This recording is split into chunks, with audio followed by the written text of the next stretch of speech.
السلام علیکم آواز فورم کے ناظرین، آپ دیکھ رہے ہیں اس وقت لکھپاس کے مقام پر سخت برف باری ہو رہی ہے۔ رات 10 بجے سے برف باری کا سلسلہ جاری ہے۔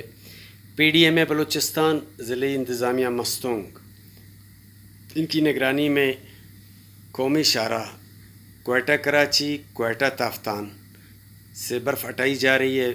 پی ڈی ایم کے بھاری مشینری اور ضلعی انتظامیہ کے زیر نگرانی یہ کام جاری ہے۔ اس وقت آپ دیکھ رہے ہیں قومی شاہراہ سے برف ہٹائی جا رہی ہے۔ لکھپاس کے مقام پر رات 10 بجے سے برف باری شروع ہوئی، جو کہ تال جاری ہے۔ اس وقت سڑک کی صفائی کا کام بھی زور شور سے جاری ہے۔